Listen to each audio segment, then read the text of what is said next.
3.6 billion. That is the total number of social media users worldwide. To put that number into context, 3.6 billion is half the population of the world. In fact, in the past 10 seconds alone, over 100 new users have signed up for social media. This tool has a massive potential to create real social change. But how is it really being used? I would like you to open any social media app of your choice. For the next 10 seconds, scroll through your feed.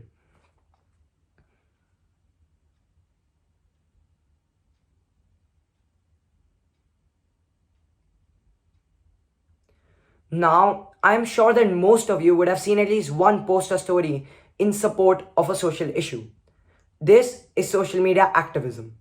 In fact, social media activism is the third most common type of post on any social media platform. We have seen countless long Twitter debates with people passionately arguing about social issues like the Black Lives Matter protest, the farmers' protest, or various many other issues. But let me pose a simple question to you. Is this social media activism enough?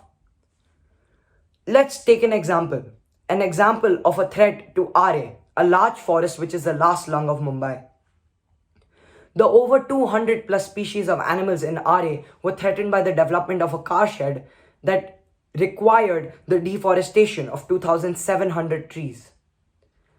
While the various social media posts did help spread awareness of this issue, no real change happened until citizens physically protested against the MMRC and raised the issue to the Bombay High Court. We saw here firsthand that social media activism is simply not enough to create a change, but sustained efforts from citizens are. Now more than ever, we need to convert our words into actions, and the mantra is to walk our talk. But what prevents us from making these tangible, real actions? Why do we limit ourselves to social media activism? Well, one of the main issues is that we consider ourselves to be too insignificant to create any change. After all, aren't we just people, individuals with limited knowledge, limited resources, and limited experience? Another issue is the bystander effect. This effect describes a common behavior of ignoring a problem under the assumption that someone else will take care of the problem or solve it for us. This effect is especially true with teenagers. In a study conducted by Peter Singer, a philosopher, on UK school students, it was found that 70% of people in a room alone responded promptly to sounds of distress. But when these same participants were put in a room with others, only a mere 7% responded. But there are 3 simple steps that any ordinary person can take to change the world: envision, overcome, and implement. We all are passionate about something. So the first step is to envision. We need to envision a better world. When I was in the 8th grade, I too wanted to envision a better world. I yearned to create some real change. So I asked myself, what am I truly passionate about? And the answer was crusading against plastic pollution in India. But going beyond the first step was very difficult. I thought to myself, I lack resources, I lack the connections, and I was just a student. I thought to myself, forget about it. People won't appreciate or care for your work, so why even try to make a change? So for many months, I ended up reposting the work of environmental activists like Afroz Shah in hoping to spread awareness of their work. But there was always this voice within me, a voice within me telling me to do something. And this voice was unactioned, restless, and lost. Even though I got some instant gratification from social media when people liked and reposted my posts, I longed for something more meaningful, long-lasting, and most importantly, tangible. So I decided to take the second step, overcome. I overcame challenges and dared to translate my vision into a plan. 6 months later, I got the opportunity to do this. It was 2018, and Maharashtra had just banned single use plastic bags. But no one was following the ban. So I took a simple step and I decided to investigate. I asked around to manufacturers, vendors, families, friends, and even my neighbors to find out why people weren't following the ban. I realized that people were unaware of the alternatives to plastic bags and refused to change their consumption habits. So I researched, and upon further researching, I found that there were compostable alternatives that would naturally degrade in the environment. But when I further talked to people about the compostable bags, I realized that many people didn't know about these compostable bags or they thought that they were too expensive. So to solve this problem, I founded B4AC, Bags for a Cause. I took the third step, implement. I allotted 2 hours every week where I would go door to door in my neighboring societies, convincing people to switch to compostable by selling profit. But many people rejected me and refused to listen to me as they thought I was immature and just a student. So I required a different approach.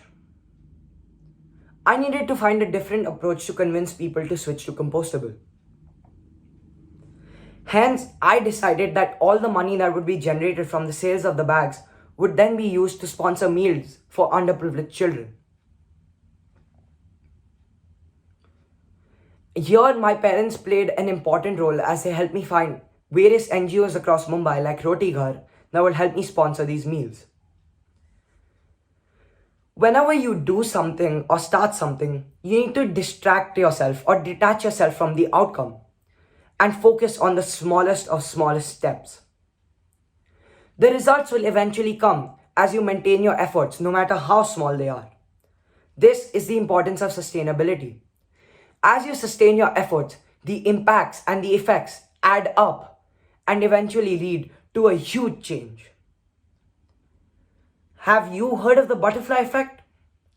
It started off as one person with B4AC. Then I asked my friends to join in, who then asked their friends to join in.